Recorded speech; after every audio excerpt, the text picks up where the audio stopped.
Nous y voilà, amis téléspectateurs, dans le 6e mois, le mois de juin. Voilà, ça veut dire que 2025 est arrivé. Hier, nous avons vécu déjà 6 mois. Ça veut dire que nous avons vécu la moitié de l'année 2025. Bienvenue et bon réveil matinal, amis téléspectateurs, et très content de vous retrouver pour votre émission, la matinale de ce jour. Sachez simplement que la bonne vie, voilà, la bonne humeur, ça se partage, ça se connecte. Alors, connectez votre bonne humeur autour de vous, partagez votre joie autour de vous, partagez la vie autour de vous et vous allez savoir que vous faites du bien.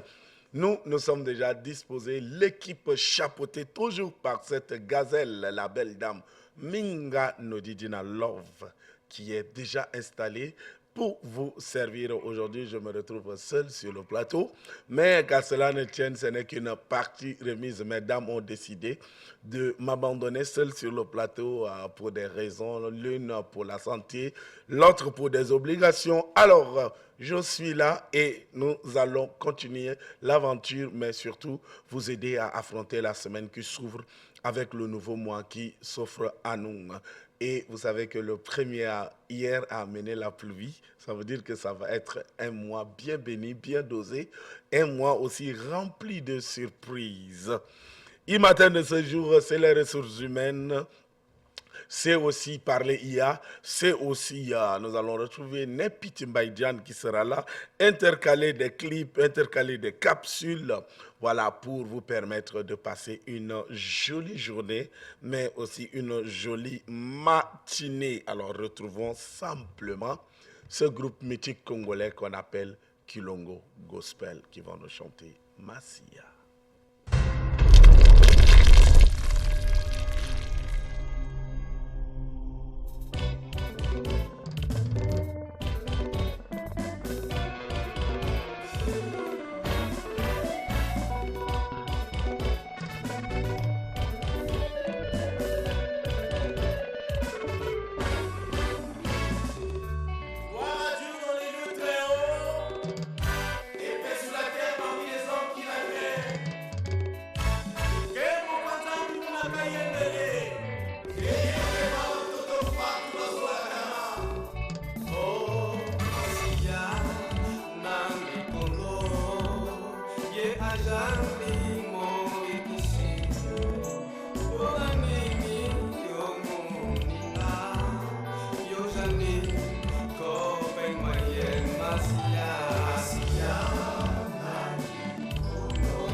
Le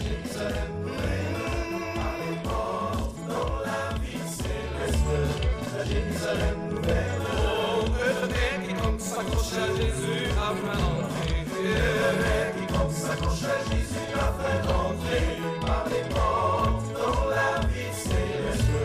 La Jérusalem nouvelle, par les portes dans la vie céleste. La Jérusalem nouvelle. Oh, le quiconque résiste à Satan afin d'entrer. Le quiconque résiste à Satan afin d'entrer par les portes dans la vie céleste. La Jérusalem nouvelle, par les portes dans la vie céleste. La Jérusalem nouvelle.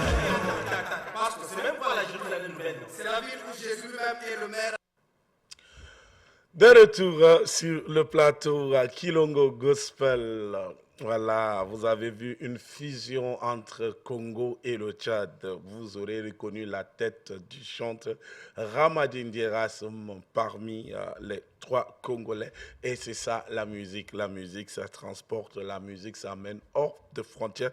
La musique, ça fait du bien. Alors, aujourd'hui, il y a 2 juin 2025 s'ouvrent officiellement les épreuves du baccalauréat, session de juin 2025. Alors, nous voulons simplement encourager tous les candidats, mais nous voulons aussi leur dire de se faire confiance, d'avoir confiance en soi, mais aussi d'avoir confiance en ce qu'ils ont étudié pendant 9 mois. Parce que ça ne sert à rien de courir dans tous les sens, ça ne sert à rien d'aller dans tous les sens, ça ne sert à rien de jeter la tête par-ci, par-là pour chercher ce qu'on appelle communément les fuites. Parce que les fuites ne te permettent pas d'avancer, mais c'est ce que tu as étudié, c'est le travail que tu as fait qui pourra t'aider à sortir la tête de l'eau. Alors, beaucoup de courage à tous les jeunes, à tous les cadets qui sont déjà dans les salles, parce que nous sommes déjà à 7h45, ça veut dire qu'ils sont déjà installés, ils sont déjà prêts, mais aussi il y en a qui jusqu'à là n'ont pas retrouvé leur centre et qui seront en train de courir dans tous les sens. C'est pourquoi il faut prendre les précautions bien avant, à la veille ou bien à 2 jours. Vous cherchez votre centre, vous trouvez votre table-banc, et puis voilà. Dès que vous arrivez, vous vous dirigez tranquillement et simplement vers là où votre numéro est inscrit, vous vous installez et puis c'est tout. Mais généralement, dans les examens comme le bac, beaucoup de gens travaillent en groupe, beaucoup de gens forment genre on va rester à côté, on va rester dans le même... Non, ça ne dépend pas de vous, ça dépend de votre ordre, de votre nom. Comment votre nom est inscrit par l'ordre alphabétique, c'est comme ça qu'on vous installe.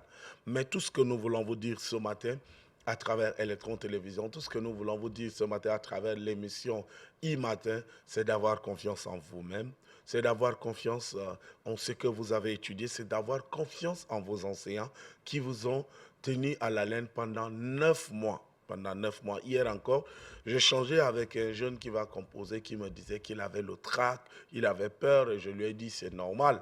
C'est normal avoir le trac, avoir peur. Prouve que tu es humain, mais prouve aussi que tu es sur le qui-vive. Et ça, c'est bien. Il y a des gens qui disent non, moi, j'ai pas peur, hein. C'est normal. Ça. Non, c'est pas humain. La peur nous rappelle de temps en temps les stress. Le trac nous rappelle de temps en temps que nous sommes humains. Et c'est ça la force. Mais si toi, tu dis, ah ben moi, j'ai pas peur, hein, moi, ça veut dire que tu es tellement suffisant, tu es tellement imbu de toi et tu risquerais de passer à côté. Et aussi, un conseil, c'est que écrivez simplement ce qu'on vous demande. La plupart des candidats veulent épater les enseignants, veulent épater les correcteurs. Vous ne pourriez pas épater quelqu'un qui vous a enseigné. Vous ne pourriez pas surprendre quelqu'un qui vous a enseigné pendant 9 mois. Non, ce n'est pas possible. Ce n'est pas possible. Soyez concentrés et écrivez ce qu'il vous faut. Écrivez ce qu'il vous demande. Répondez aux questions posées et puis quittez derrière le problème. Ça, c'est un. De deux, soignez votre écriture. Des fois, quand on prend l'écriture de certains candidats, c'est comme s'ils ont passé leur écritoire à une mouche pour qu'il marche sur la copie avec. Et généralement, quand c'est comme ça énerve le correcteur qui vous lit. Ça énerve le correcteur qui vous évalue. Et des fois, les correcteurs ne prennent même pas le soin de vous lire. Parce que les gars, ils auront des tonnes et des tonnes de copies à corriger. Mais si tu n'écris pas bien, si tu ne soignes pas ton écriture, non seulement il va falloir qu'il réfléchisse pour te noter, mais tu lui donnes le temps, tu lui donnes le travail de décrypter mot à mot pour trouver la phrase. Et là, tu lui donnes encore beaucoup de boulot. Et je t'assure que les correcteurs n'aiment pas ça. Les correcteurs n'aiment pas ça. Et nous voulons vraiment souhaiter beaucoup, beaucoup de courage à ces jeunes aujourd'hui qui sont dans tous les centres. Nous vous souhaitons une très bonne chance, mais composez et ça va aller. Alors, partons pour suivre les informations Actu Matin avant de revenir.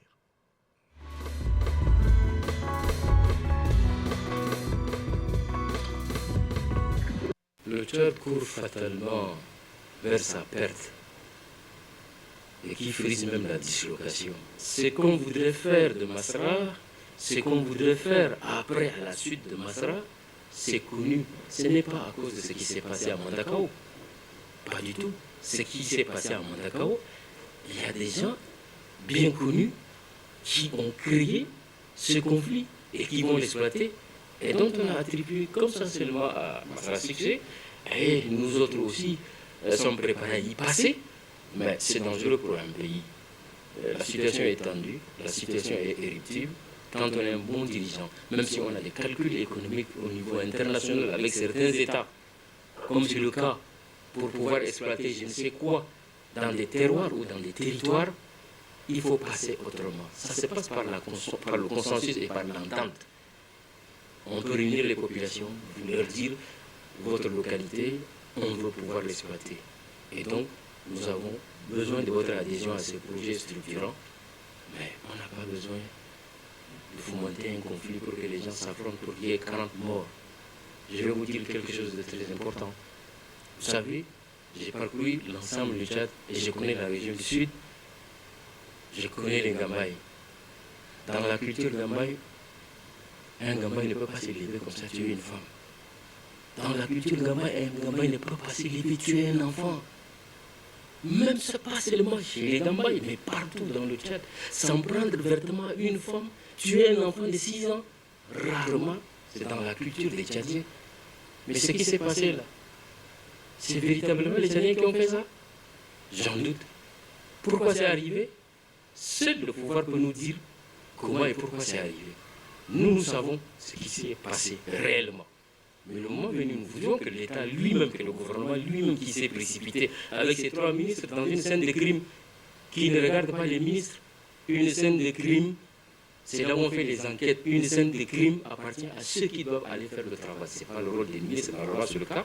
Et donc totalement, le pays vit une situation dramatique, vit une situation sociale indescriptible, et il faut faire autrement, il faut mettre bas la terre, il faut par le dialogue et le consensus, l'entente, pour faire en sorte qu'il faut ramener d'abord, apaiser le climat, et pour le reste, on peut s'entendre et continuer.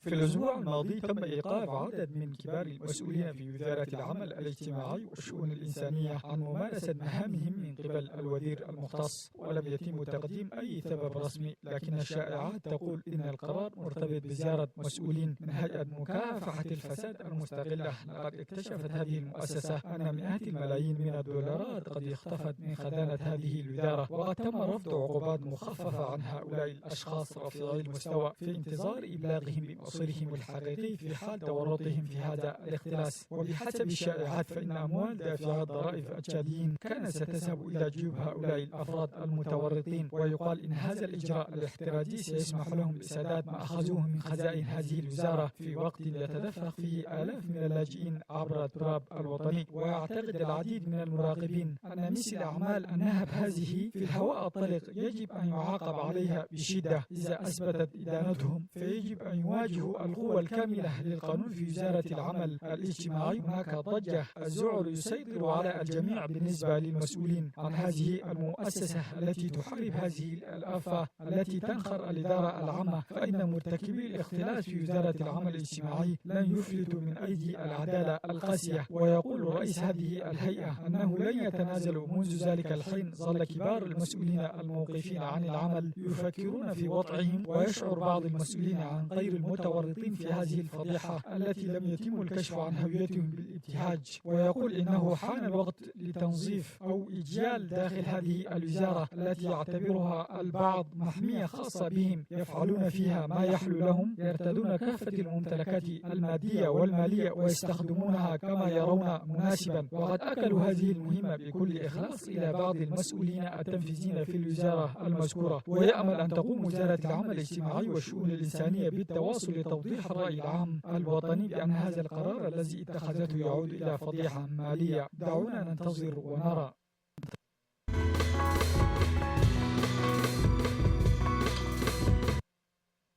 L'événement placé sous le signe du savoir et de la transmission a réuni un public électrique composé d'enseignants, d'étudiants, de collègues d'amis ainsi que de membres de la famille de l'auteur. Tous ont tenu à marquer de leur présence par ces moments de reconnaissance intellectuelle et de partage pédagogique.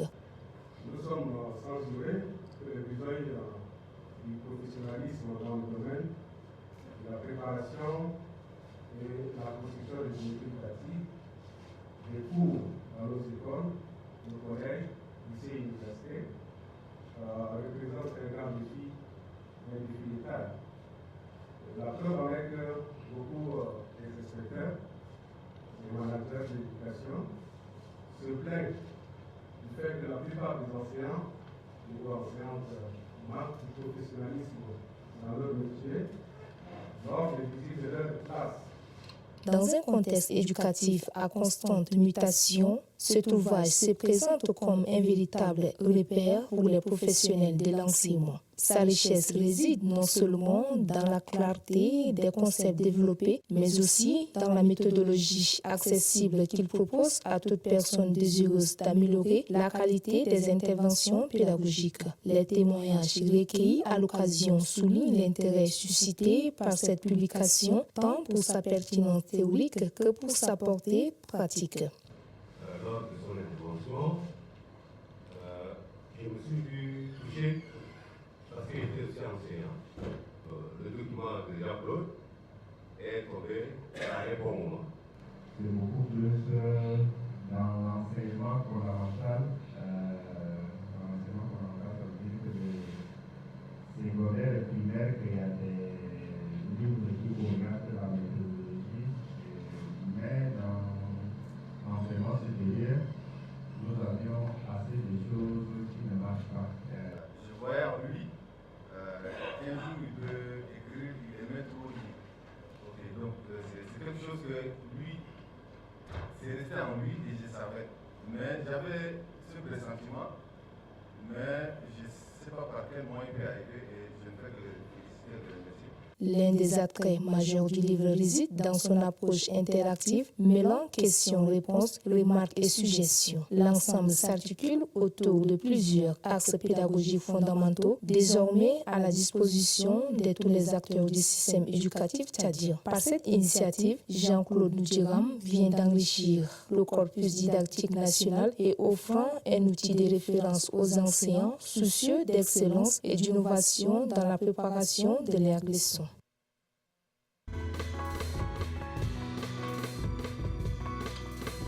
Lors d'une conférence de presse organisée à l'Académie de football de Farcha-Mélézi, en présence du président de la Fédération tchadienne Football Association, Taher Ouli Hassan, et du sélectionneur de l'équipe nationale, Taher Zaharia. Ces matchs entrent dans le cadre de la préparation de Sao et marquent également le retour en sélection de plusieurs joueurs tchadiens évoluant à l'étranger. Après 2 mois de discussions menées par la Fédération, ces expatriés ont accepté de réintégrer l'équipe nationale nationale. On ne joue pas pour un individu ni pour soi-même, mais pour défendre sa patrie au niveau international, a déclaré le président des fédérations tchadiennes de football association, Taher Ouli Hassan, soulignant l'engagement patriotique de ses joueurs. À cette occasion, le staff technique a dévoilé la liste des 24 joueurs retenus pour la rencontre face au Kenya. On y trouve des cadres expérimentés tels que Ngar Ezekiel, qui est absent depuis des années, Ninga Kazimir, ainsi que des jeunes talents promoteurs. Le retour de l'attaquant vedette peut porter le couleur du Tchad. Attendons de voir.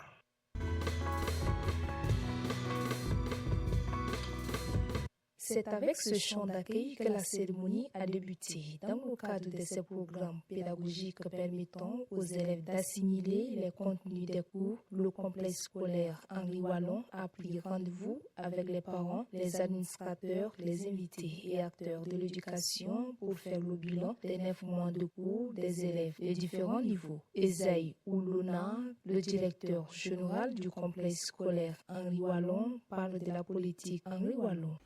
Le complexe scolaire privé Henri Wallon reste et restera toujours la référence de l'éducation pour nos enfants.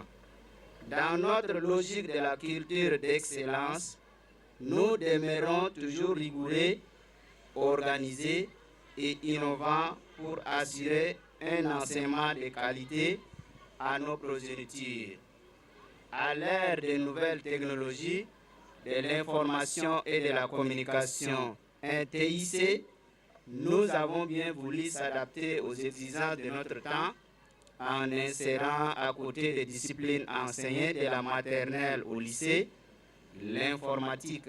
Cette cérémonie de balle de fond n'est pas qu'une simple restitution, c'est une véritable immersion des talents et des réussites. Esaïe dresse le bilan annuel. Les bilans scolaires par section se présentent comme suit. Maternelle, inscrits 40 élèves, dont 19 filles et 21 garçons. Présents, 33 élèves, dont 16 filles et 17 garçons. Admis, 32 élèves, dont 16 filles et 16 garçons. Taux d'admission, 96,96%, dont 100% pour les filles et 94,11% pour les garçons. Échoué, 1 élève. L'inspecteur Ramadi Moïse, présent à cette cérémonie, encourage le corps enseignant du complexe Henri Wallon à travailler davantage afin d'aider le ministère de l'Éducation dans ses missions. Complexe Henri Wallon, nous l'avons placé parmi les meilleures écoles de notre circonscription parce que nous avions l'habitude de venir travailler avec les collègues enseignants. Nous avons l'habitude également de travailler avec l'administration et nous avons constaté que, comme le directeur l'a si bien dit dès le début, c'est une école organisée.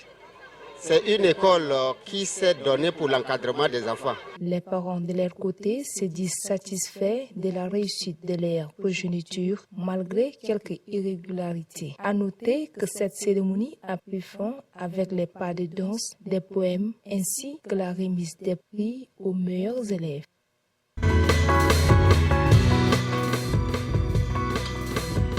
على الرغم من الخطر الرسمي على بيع الأدوية التقليدية والإعلان عنها في العيادات الخارجية خارج نطاق الممارسة والذي صدر بموجب تعميم بتاريخ 15 من نوفمبر لعام 2023 ولا تزال ممارسة الطب التقليدي غير المراقبة مستمرة في العاصمة التشادية حيث يعرض ممارسو الطب التقليدي المتجولون منتجاتهم في الأسواق وعلى الأرصفة وعلى طول بعض الطرق الرئيسية في المدينة وغالبا دون ترخيص أو تدريب كاف ويعرض هذا الانتشار الواسع للمنتجات غير المنظمة السكان لمخاطر صحية جسيمة ووفقا لبعض مسؤولي الصحة العامة قد تكون المنتجات المباعة غير فعالة أو معدل الجرعات مما يؤدي إلى مضاعفة طبية خطيرة. هذا وحذرت وزارة الصحة العامة من هذه الممارسة مؤكدة أن الممارسين التقليديين المعترف بهم من قبل مجتمعهم والذين يمارسون الطب التقليدي في أماكن ثابتة هم وحدهم المصرح لهم بممارسته وللأسف لا يلتزم بعض الممارسين التقليديين الذين يترددون على العيادات الخارجية بهذا القرار، ويصفهم بعض المواطنين بالدجالين، مما يعرض نظام الرعاية الصحية الهش أصلا للخطر. ولمواجهة هذا الوضع أطلقت وزارة الصحة حملات تفتيشية في بلديات جمين العشرة لتعليق أنشطة الممارسين التقليديين الذين يترددون على العيادات الخارجية. وشارك في هذه العمليات خبراء في هذا المجال مثل المدير العام للصيدلية والأدوية والمختبرات ومنسق شرطة الصحة ومدير دستور الأدوية والطب التقليدي. ولمواجهة هذه الممارسة من الضروري وجود تعاون وثيق بين السلطات والعاملين في مجال الصحة والمواطنين لضمان الأمن الصحي والحفاظ على المعارف التقليدية ضمن إطار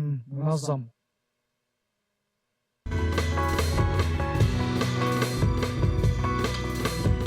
Institué par la FAO, Organisation des Nations Unies pour l'alimentation et l'agriculture en 2001, cette journée est l'occasion de valoriser la production et la consommation de lait ainsi que ses bénéfices sur la santé humaine. Le Tchad, pays sahélien à forte vocation agro-pastorale, possède un potentiel important dans le secteur laitier, notamment grâce à ses vastes zones pastorales et à une importante tête de ruminants, bovins, caprins, ovins. La production est majoritairement artisanale et familiale, assurée par les pasteurs et agro-pasteurs nomades et semi-nomades. Le lait est produit principalement à partir des vaches locales, zébus, mais aussi des chèvres et des chamelles dans certaines régions. Le lait cru est largement consommé dans les communautés rurales, souvent transformé en lait caillé ou en fromage traditionnel. Vu les atouts que regorge le Tchad en termes de têtes bovines, certains défis restent à relever. Le faible productivité animale due à une alimentation peu équilibrée et à un accès limité aux soins vétérinaires. L'insécurité dans certaines régions pastorales rendant difficile l'accès au marché. À cela s'ajoute l'absence d'un cadre réglementaire fort pour l'organisation de la filière.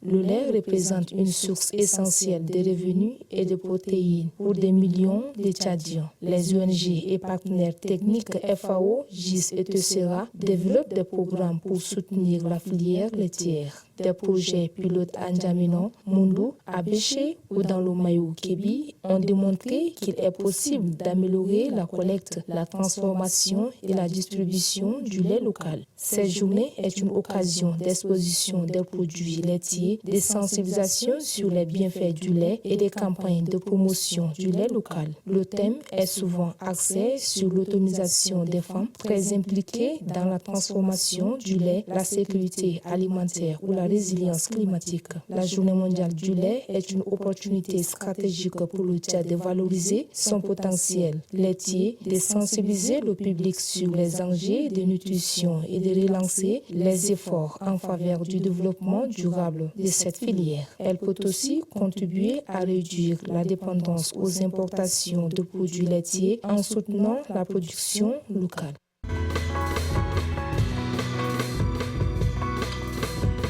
إن هذا البيان الصحفي يهدف إلى تهيئة الظروف المالية اللازمة لتمويل خطة التنمية الوطنية الجديدة لتشاد وتعزيز الحوكمة والنمو الشامل الذي يسهم في الحد من الفقر بشكل مستدام مع معالجة عوامل الهشاشة المالية في تشاد، إذ جاءت هذه المهمة في وقت تعتزم فيه البلاد تنفيذ خططها للتنمية الوطنية في ظل سياق عالمي صعب، وستشكل الصراعات وعدم الاستقرار في المنطقة بالإضافة إلى انخفاض أسعار النفط وتمويل المساعدة الإنمائية الرسمية ضغطا إضافيا على موارد ميزانية البلاد. من المتوقع أن يشهد الاقتصاد التشادي نموا في الناتج المحلي الإجمالي بنسبة 3.5% في عام 2024 مقارنة بنسبة 5% في عام 2023،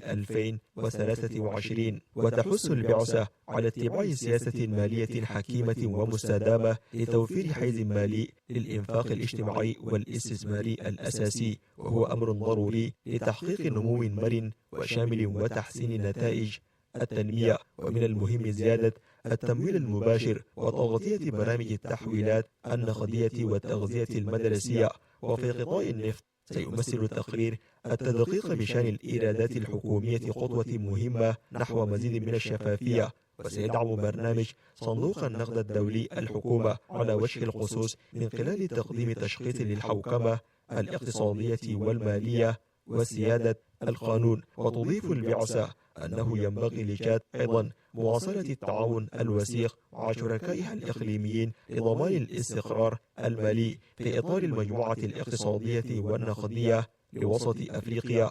ومن الضروري أن تنفذ تشاد التدابير اللازمة لتصحيح اختلالات الاقتصاد الكلي وتعزيز الاستقرار الخارجي، لا سيما من خلال ضمان بقاء صافي الأصول الأجنبية كافية.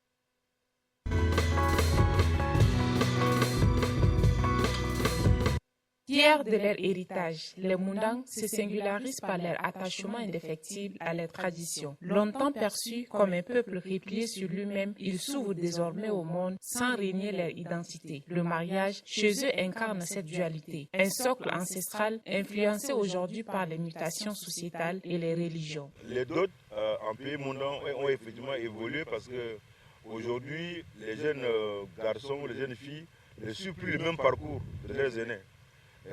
L'école a fait que les enfants sortent et découvrent d'autres peuples. Et avant, le monde était endogamique. Hein. Ils se mariaient entre eux.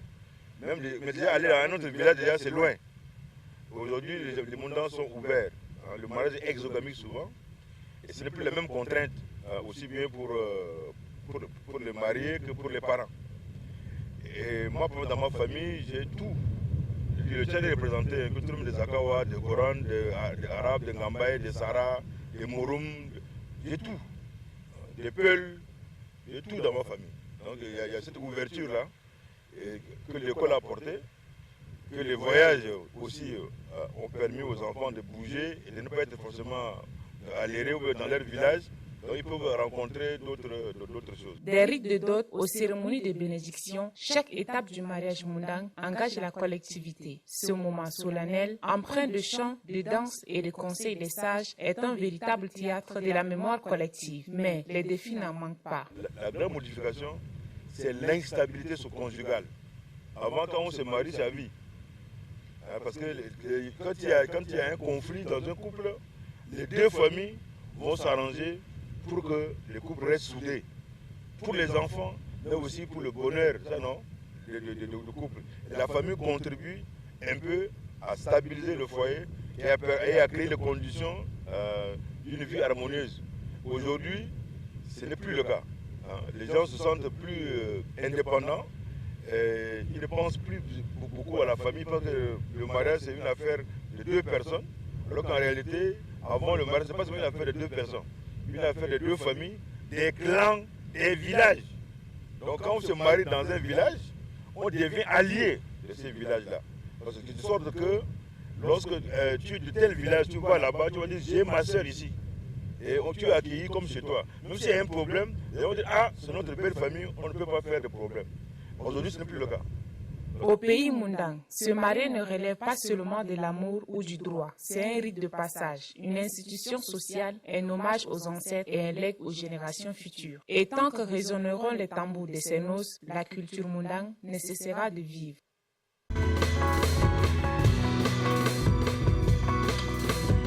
في أفريقيا وخصوصا في تشاد تعد الزغاريد سرقة مميزة خلال المناسبات أو الاحتفالات في جميع المناطق تقريبا. تعزز الزغاريد الاحتفالات وغالبا ما تقودها النساء. تختلف هذه السرقة من جماعة إرقية إلى أخرى. تمثل الزغاريد لحظة فرح في حفلات الزفاف وحفلات التخرج وغيرها من الاحتفالات أو عودة منتصر من حرب أو معركة. ووفقا لأخصائي الصحة فإن المبالغة في هذه السرقة العاطفية قد تعرض الشخص لحالات حرجة مثل الصدمة أو ارتفاع ضغط الدم. وتشرح عالمة الاجتماع أن الزغاريد لا يسمع فقط في الأوقات المناسبة بل أيضا في حالات الحزن أو اليأس، كما يمكن استخدامه لتشجيع الرجال في المعارك. إن الزغاريد لا يسمع فقط في الأوقات المناسبة بل أيضا في حالات الحزن أو اليأس، كما يمكن استخدامه لتشجيع الرجال في المعارك. وتشرح مريم مايوميلا رائدة أعمال ثقافية تشادية الأهمية الثقافية للزغاريد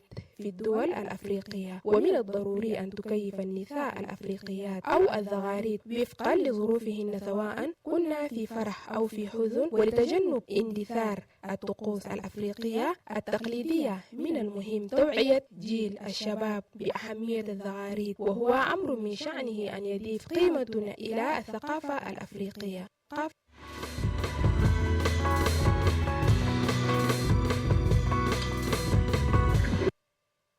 De retour sur le plateau après ces temps d'information, nous avons eu quelques réactions sur notre page Facebook. Voilà, et nous voulons saluer aussi nos internautes, ceux qui nous ont suivis, Dina Love, Louange, Grâce, Madame Ruth, voilà, qui ont interagi avec nous sur notre page Facebook. Faites comme elle. Bizarre, mais ce n'est que des femmes qui ont interagi ce matin. On a vu aussi Salmon Bekandé qui nous a laissé en droit un OK, merci beaucoup. Voilà, faites aussi comme ceux-là, vous qui nous suivez à travers la radio IFM. Dans les jours à venir, nous allons disposer aussi une ligne pour vous permettre de participer à l'émission, de nous envoyer aussi des messages pour participer.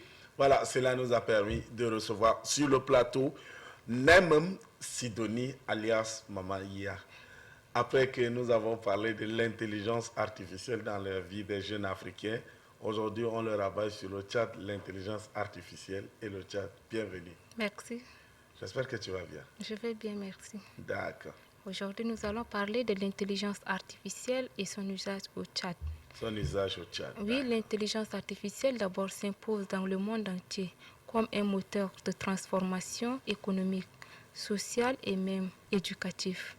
Mais au Tchad, au défi des infrastructures, la question est si cette technologie peut devenir un levier de développement ou le Tchad restera toujours comme un spectateur face à cette technologie.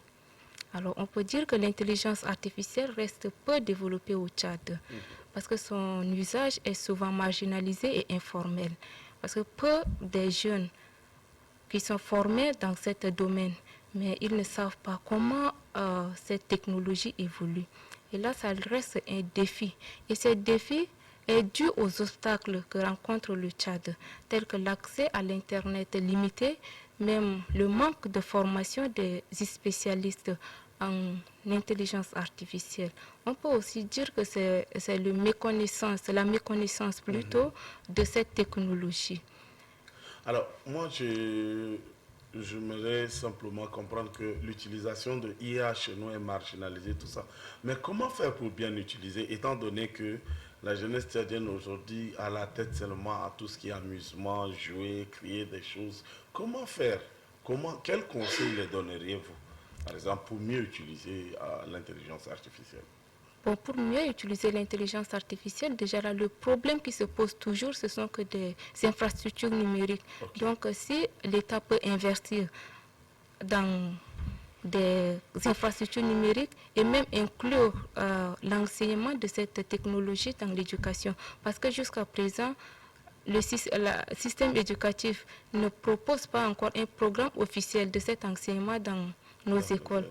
Alors, si l'État peut renforcer de cette manière pour qu'elle soit instaurée, enseignée dès bas âge jusqu'à ce que ces jeunes-là prennent conscience de cette technologie et l'utiliser pour en tirer profit. Alors que l'État investisse afin que l'IA soit enseignée ou bien intégrée dans notre programme d'enseignement. Alors, déjà que c'est en train d'être utilisé de façon informelle, comme vous l'avez dit, mais à votre appréciation, ça va, les Tchadiens, les jeunes Tchadiens aiment? Les jeunes Tchadiens aiment bien, mais comme c'est une technologie qui est arrivée et vu aux difficultés autres qu'on ne peut pas créer nous-mêmes ces outils, mais on les utilise quand même. Par exemple, des chats GPT qui interviennent dans les recherches pour les étudiants et autres. Donc ça les sert. Ils utilisent ça, mais d'une manière sans conscience réelle de cette technologie. Alors personnellement, toi, qu'est-ce que l'IA te donne en tant que communicatrice, en tant que chroniqueuse, en tant que journaliste? Qu'est-ce que l'IA te donne? L'IA me donne beaucoup de choses. En tant que journaliste, l'IA m'aide à faire des recherches, vérifier même les sources des informations pour m'inspirer et tout ça. Mais le souci est que je veux aussi être créatrice de ces applications-là. Donc si le gouvernement peut intervenir un peu pour nous aider à créer des outils adaptés à nos réalités locales, pour que ça nous serve réellement ici au Tchad. Parce que déjà là, c'est une technologie qui vient d'ailleurs et on utilise vraiment ça. Mais la plupart des technologies que nous utilisons ici dans ce pays ne viennent que d'ailleurs. Donc ce n'est pas l'IA seul. Même les voitures, les vélos simples que nous montons viennent d'ailleurs.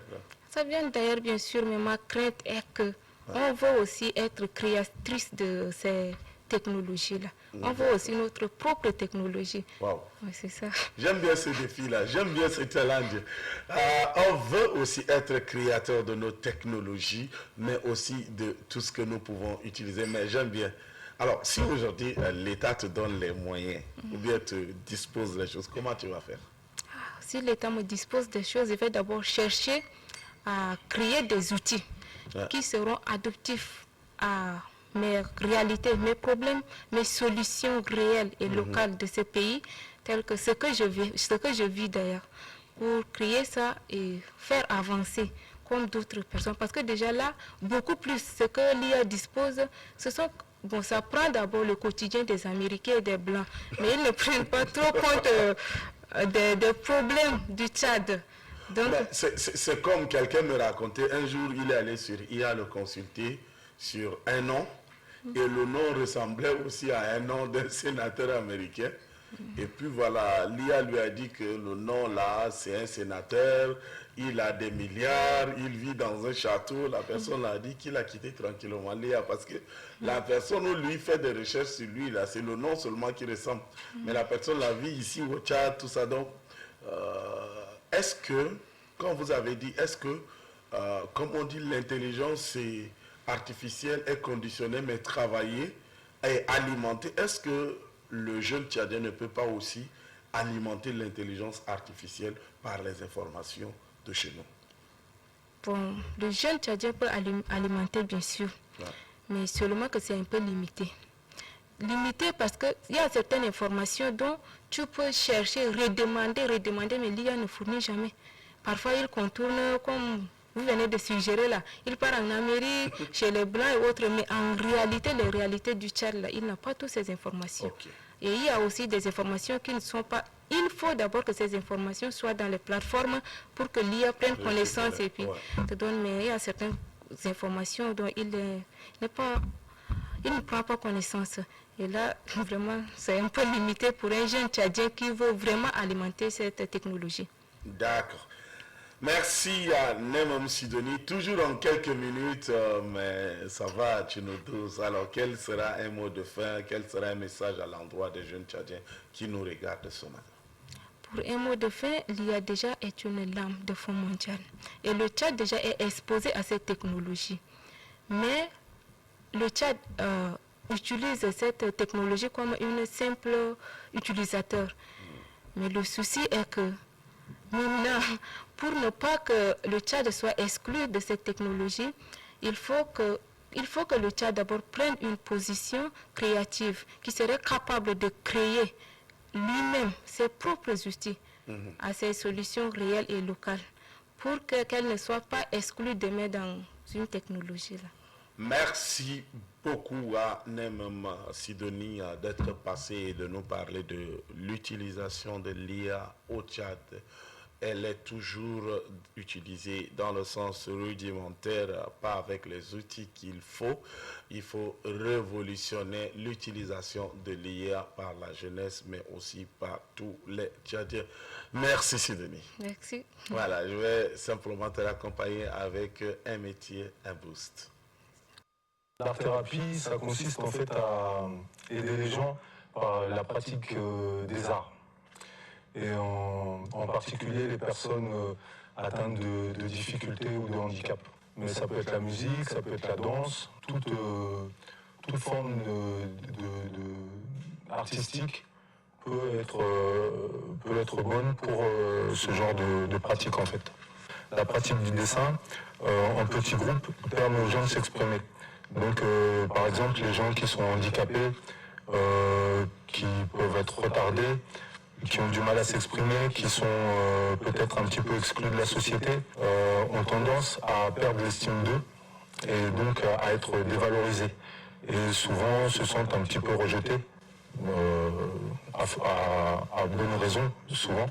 Et donc nous, en fait, c'est une thérapie douce qui, par le dessin, par la valorisation des compétences, permet à ces gens de s'exprimer et de pouvoir surmonter ou d'accompagner à surmonter les handicaps qu'ils peuvent avoir en fait. Alors moi donc je suis peintre.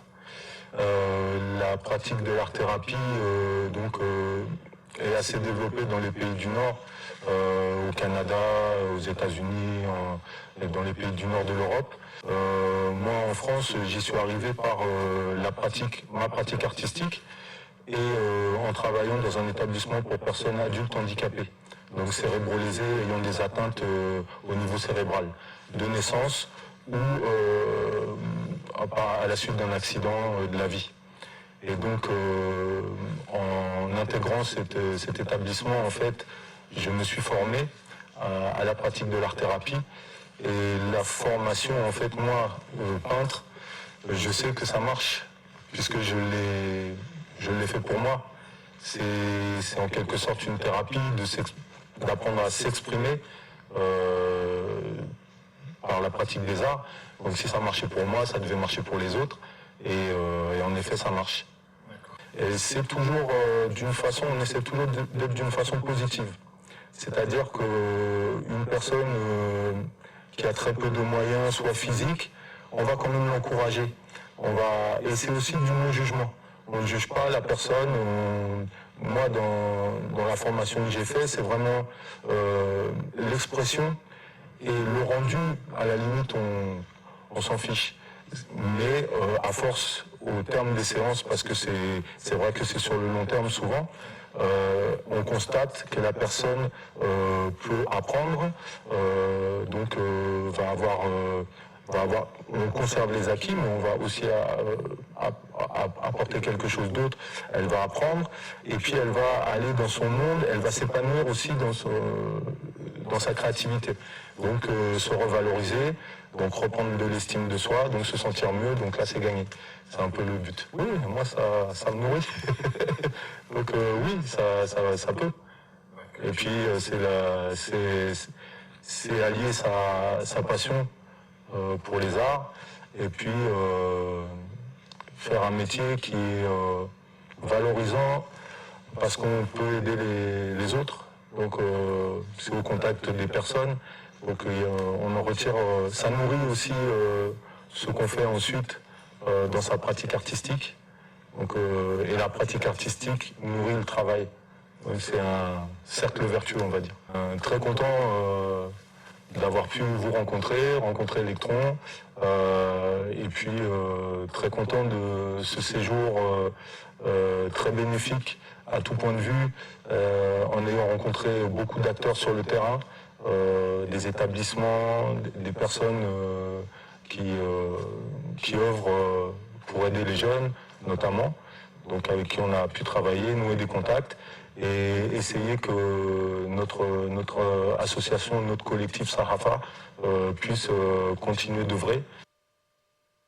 Retour sur le plateau avec un métier à boost, le métier de peintre thérapeute. Voilà, en faisant des dessins, en faisant la peinture, il dit qu'il s'exprime, il sort tout ce qu'il a dans la tête. Et cela lui permet de se guérir. Nous avons Toussou Jacques Élisée qui dit bonne émission et bon début de semaine à la team. Merci, Monsieur Jacques. Bon début de semaine à vous aussi.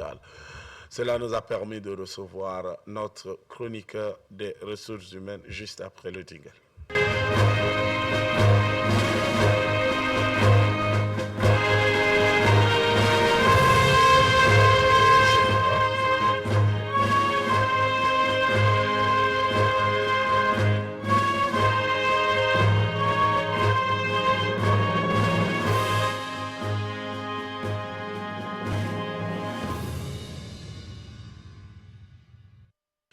Avec sa tasse de café à côté. Monsieur Clément Sianka, bienvenue. Merci, merci à vous.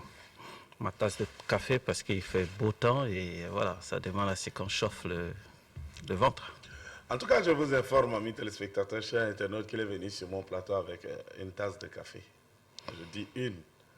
Vous comprenez la suite. Alors, je pense que je me suis fait servir ici et c'est parce que vous n'êtes pas aussi aimable et gentil.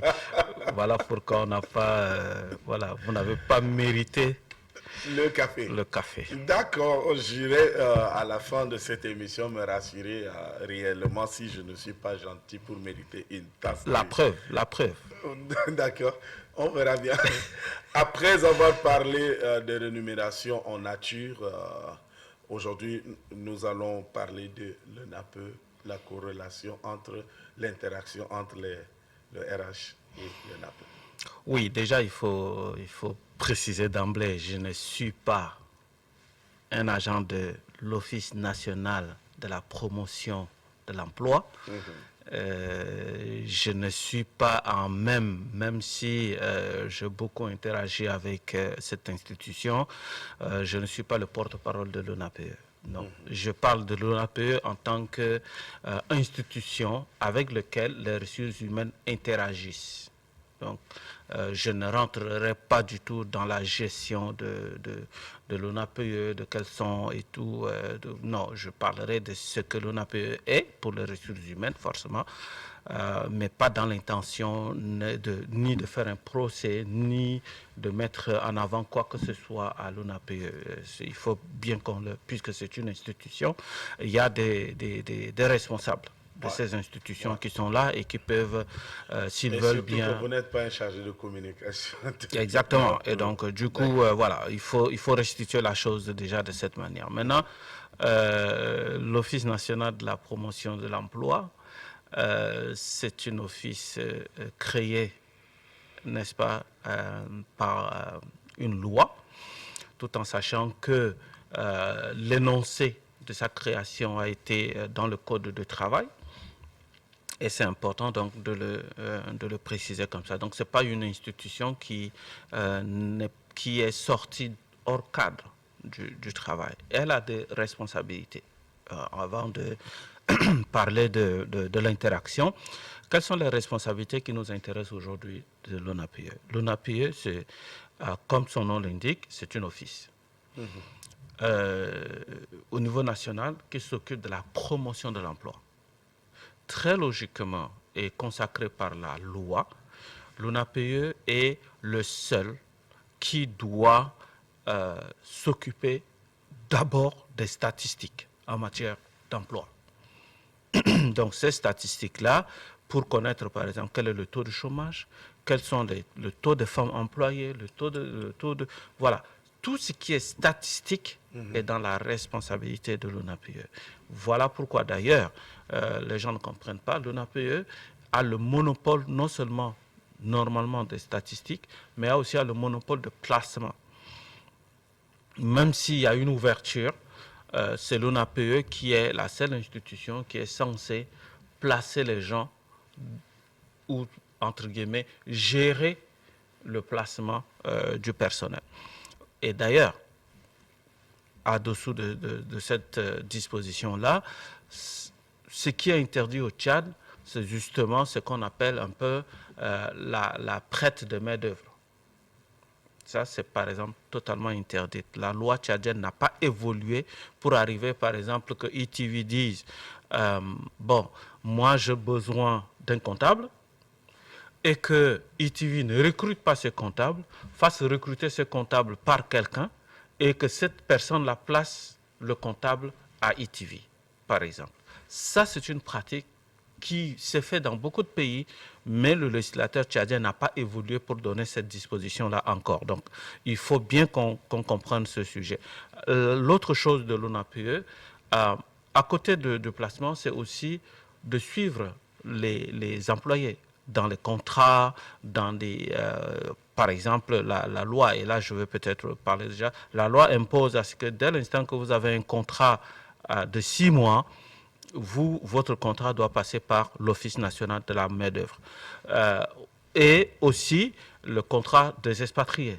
Vous ne pouvez pas vous lever et recruter un expatrié et ne pas passer par l'ONAPE pour ce sujet-là. L'ONAPE doit valider le recrutement d'un expatrié parce que, disposant d'une base de données des employés, elle est capable de dire ce poste-là qu'occupera cet expatrié, je n'ai pas de Tchadiens pour occuper ce poste. Et à ce moment, justement, ça permet de nous assurer, puisque c'est une office nationale, ça permet donc de nous assurer que la priorité du travail est au national.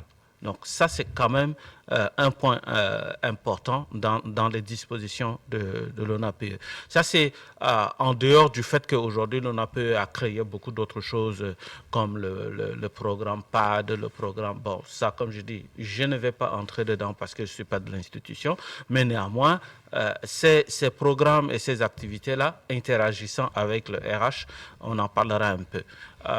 L'ONAPE, en dehors des activités créatrices d'emplois, l'ONAPE a aussi ce rôle-là qu'elle s'est donné, celui du programme PAD. PAD, c'est le programme d'appui aux diplômés sans expérience.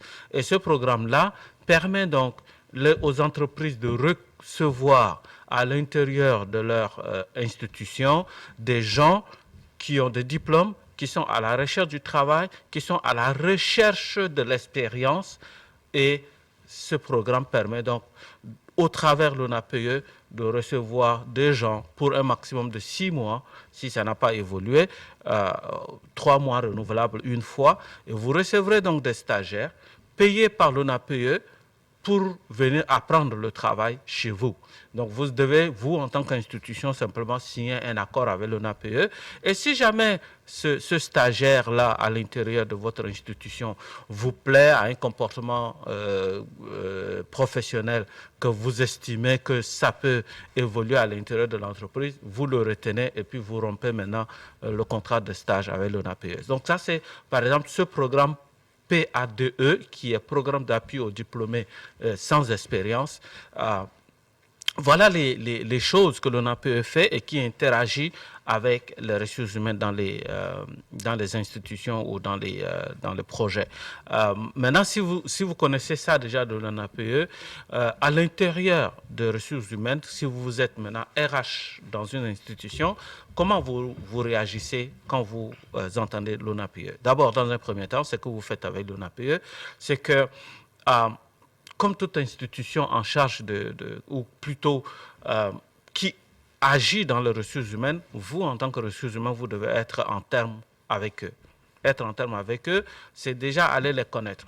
Connaître les activités, connaître tout ce qu'ils font, tout ce qu'ils proposent, ce qui vous permet de mieux agir, on va dire ça comme ça, par rapport au fait que si vous avez quelque chose que l'ONAPE peut vous aider à faire, vous partez vers eux et ils vous aideront. Et je pense que c'est important de le notifier comme ça. La deuxième chose, en tant que RH, lorsque vous signez un contrat à un employé, avant d'en arriver à la signature d'un contrat, vous êtes obligé de faire une publication. Si vous faites une publication d'avis de vacances de poste, cette publication-là, très logiquement, interagit déjà avec l'ONAPE. Parce que l'ONAPE, disposant de bases de données des demandeurs d'emploi, vous êtes donc à même, très logiquement, si tout fonctionne, je précise bien tout ça, si tout fonctionne, d'être allé à l'ONAPE et d'avoir déjà une base de données. Maintenant, en publiant, ça autorise à ceux qui ne sont pas sur la base de données de l'ONAPE de venir déposer les offres de candidature. Si vous avez déjà ça, ça permet donc, pour un poste donné, vous avez plus de possibilités de toucher des gens en passant aussi bien par l'ONAPE que par votre avis. Et si vous faites les deux, l'ONAPE, ce qu'elle ne fait pas, c'est qu'elle ne vous imposera aucune candidature. C'est qu'elle ne vous imposera aucune procédure, comment vous devez faire pour recruter. Non, elle mettra à disposition seulement de vous, de votre institution, les candidatures potentiels possibles en fonction de ce que vous voulez pour que ça puisse vous aider à être facilité dans les recherches. Maintenant, si vous confiez ça à un cabinet extérieur, si vous confiez tout ça, entre en ligne de compte et vous allez donc être capable de, on va dire, d'avoir des meilleurs dossiers possibles en relation avec l'ONAPE. Ça, c'est au niveau, n'est-ce pas, de ce que j'appelle la recherche même de candidature. Comme je dis, vous avez vos candidats, l'ONAPE, son travail s'arrête pour l'aspect de recrutement à ce niveau. Il ne fait plus rien d'autre. Vous avez recruté, vous avez fait vos entretiens, vous avez retenu quelqu'un. Si vous décidez de lui donner un contrat en dessous de 6 mois, l'ONAPE n'intervient plus. Mais dès l'instant que ce contrat que vous allez lui donner est 6 mois, vous renvoyez ce contrat à l'ONAPE pour que l'ONAPE puisse enregistrer. Donc, il y a un numéro d'enregistrement qui sera apposé sur le contrat. Et là aussi, ça fait partie des vérifications parce que l'ONAPE peut bien vérifier aussi dans les institutions pour savoir si tout ça est mis en place. Si elle est mise en place, elle arrive, elle veut prendre le dossier de quelqu'un, la personne a un contrat de 6 mois, où est le visa de l'ONAPE, il n'y en a pas, vous êtes en infraction. Vous avez un contrat on n'est pas encore dedans, mais pour l'aspect de vérification, vous avez un contrat d'expatrié, vous avez un contrat à durée indéterminée. Tout ça, si ce n'est pas passé par l'ONAPE, vous êtes donc en tort. La deuxième chose, oui. Bon, avant que vous passiez peut-être à la deuxième chose, j'aimerais poser la question de savoir, tout ça, l'ONAPE le fait dans le cadre des institutions étatiques ou para-étatiques aussi? Des ONG L'ONAPE ne s'occupe pas de ce qui concerne la fonction publique. Okay. Ça, c'est déjà ça. Ce que je dis, c'est purement secteur privé. Privé, d'accord. ONG, entreprise, para-étatique. Quand c'est déjà para-étatique, il faut faire la différence parce que dans le para-étatique, il peut trouver des fonctionnaires, mais il peut trouver aussi des gens qui ont des contrats. Et même quand je dis des fonctionnaires, pas de fonctionnaires contractuels. Parce que les fonctionnaires contractuels, malgré que c'est bancal, eux, ils sont régis par le code de travail. Ils sont comme des travailleurs du secteur privé. Ils n'ont qu'un contrat avec l'État. Ils n'ont pas d'intégration. Wow. Et à ce moment-là, ils sont tenus par le même code qui est le code de travail qui gère le secteur privé. Voilà pourquoi, très logiquement, tous les fonctionnaires, j'appelle fonctionnaires, mais tous les salariés de l'État sont gérés par l'ONAPE et par la CNPS et non par la caisse de retraite de la fonction publique. Donc ça c'est déjà une chose claire là-dessus. Et parlant justement après ce contrat-là, vous pouvez passer au contrat à durée déterminée. Si vous faites un contrat à durée déterminée à quelqu'un, vous êtes obligé de passer par l'ONAPE. Et l'ONAPE aussi va apposer sa signature et faire tout ce qu'il faut.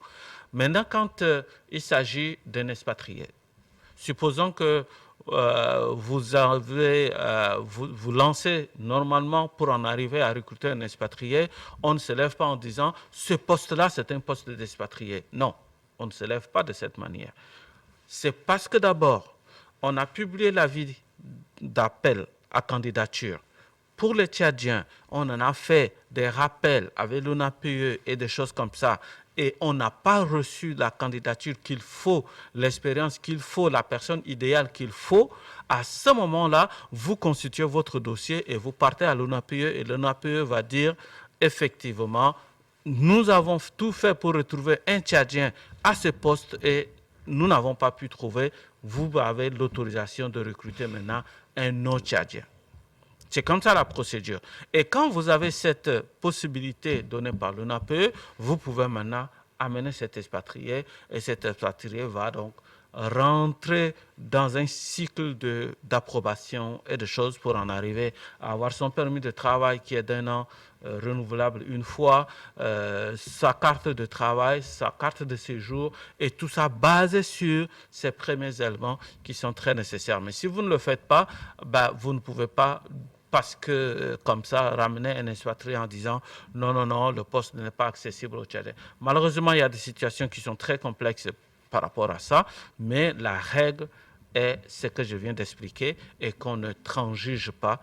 L'emploi au Tchad est d'abord réservé aux Tchadiens. C'est quand les Tchadiens n'ont pas la capacité, ni l'expérience, ni la connaissance, ni ce qu'il faut pour occuper le poste, qu'on ouvre à ceux de non-tchadiens qui pourraient venir aider. Et là aussi, la loi limite à 2 ans maximum la présence, très logiquement, d'un expatrié à l'intérieur d'une institution.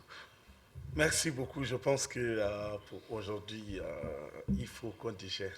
Il faut qu'on digère parce que à la base, les gens voient on a peu, tout le monde court vers là-bas, tout le monde va chercher du travail là-bas, tout le monde. Mais aujourd'hui, dans la rubrique RH, vous avez eu à comprendre mieux l'interaction entre les ressources humaines avec le NAPE. Merci à Clément d'être passé. C'est toujours instructif chaque passage. Merci beaucoup. Sauf que vous allez partir avec votre tasse de thé, de café. Ça, si je vous dis d'où ça vient, avec quel main ça a été proposé, vous risquerez de tomber de votre chaise. Donc, je préfère j'irai me plaindre à l'ONAPE tout à l'heure, à la sortie du peut-être à l'inspection, ce serait mieux qu'à l'ONAPE. Merci. Nous allons simplement raccompagner notre chroniqueur avec le rythme de chez nous.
Merci Dina, merci pour cette belle surprise. En tout cas, je t'en voudrais ça. De retour sur le plateau, la danse était tellement bien que je pensais que ça allait continuer. Mais bon, ça nous a permis simplement, ça m'a permis aussi d'avoir une tasse de thé. Et aussi, ça m'a permis de recevoir sur le plateau notre dernière chroniqueuse, en la personne de Né Pitimbaï Diana. Bonjour. Bonjour. Bienvenue. Tu nous as forcé compagnie le vendredi. Aujourd'hui, tu es là. Aujourd'hui, je suis là. J'espère que ce n'est pas le beau temps qui t'a précipité ici. Non, ce n'est pas le beau temps. D'accord. Alors, avec toi, nous allons parler de comment garder les enfants à la maison pendant ces temps de vacances. En tout cas, moi, je vais ouvrir mon calepin et je vais prendre note. Ok, bon, aujourd'hui, on va parler d'un sujet très simple, mais qui a une importance capitale, surtout pour les parents et également pour les enfants.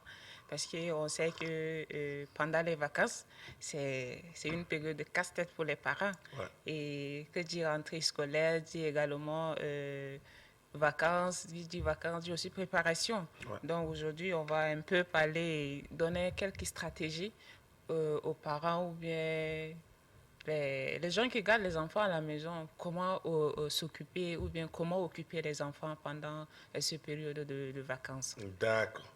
Comment occuper les enfants pendant cette période de vacances? Alors, nous sommes tout de suite. D'accord, merci. Bon, je m'en vais vous poser une petite question d'abord. Même si c'est à vous de me poser la question aujourd'hui, je fais le contraire. D'accord. Est-ce que vous avez les enfants ou bien les neveux, les nièces qui sont avec vous à la maison? Si, j'ai des enfants plus une nièce, voilà. Ok, et pendant ces vacances, comment vous vous prenez avec eux? Difficile parce que c'est plus la télé, c'est plus chez les grands-parents, revenir à la maison, etc. Mais à un moment, il y a les cours d'été qui arrivent aussi, donc voilà, bref. Voilà un peu les activités. Voilà, c'est intéressant. C'est tout ça, en fait, c'est tout ça. Mais il faut savoir que bon, il y a des activités qu'on peut mener avec les enfants, qu'on peut mener avec les nièces et les neveux qui sont avec nous à la maison. Parce qu'après les cours intenses, après les 9 mois de cours, il faut que l'enfant se repose à un moment donné. Il ne faut pas que tout de suite, que quand on entend vacances, il faut chercher à l'occuper rapidement parce qu'il sera de trop à la maison avec nous. Parce que si on laisse l'enfant comme ça, bon, il risque de perdre les fils d'idées, il risque de ne pas se concentrer, des trucs comme ça. Mais il faut aller sur la base que il faut permettre à l'enfant de s'épanouir. Il faut permettre à l'enfant de s'épanouir, de dégager un peu son esprit, de dégager un peu et faire reposer un peu son cerveau pendant les vacances. Donc, on peut mener des activités, que ce soit à la maison ou bien hors de la maison, ou bien, bon, pourquoi pas sur le plan international avec l'enfant, si possible, si les parents ont des moyens. Donc, si sur le plan familial, juste à la maison, on peut prendre les exemples. Bon, on sait que les parents sont occupés. Les parents partent au travail, ils sont occupés, ils n'ont pas le temps de rester avec les enfants à la maison, mais c'est très important qu'il faut mener des activités sportives ou bien des activités de cuisine et autres avec les enfants à la maison. Mais il ne faut pas aussi laisser toutes ces charges-là à la maman ou bien à la nounou. Parce que l'enfant a aussi besoin de ce figure paternelle, que ça permet d'être équilibré dans la société. Parce que quand on laisse l'enfant dire que ça, c'est le boulot de la maman, ils sont déjà en vacances, la maman doit tout faire. Non, ce n'est pas ça. Il faut que papa aussi... on tombe sur des mamans qui ne sont jamais à la maison aussi. Effectivement. Occupées surtout pour le travail. Pour le travail. Et c'est ça où c'est très important, en ces temps de période de vacances. Il faut que les mamans puissent dégager un temps, même si ce n'est pas tous les soirs, que ça soit 1 ou 2 fois dans la semaine, où je sais que le matin ou même le soir, je dois avoir quand même 1 heure avec mon enfant, où je peux l'aider à faire des jeux de société, à regarder la télé avec mon enfant, à pouvoir faire des petites causeries, parce que les enfants, ils sont trop renfermés. Ils ont des choses à dire, mais si la maman ne fait pas le premier pas ou bien le papa ne fait pas le premier pas, l'enfant a peur, surtout nous les Africains, tellement que nous sommes terrorisés par nos parents, on a peur de s'ouvrir rapidement.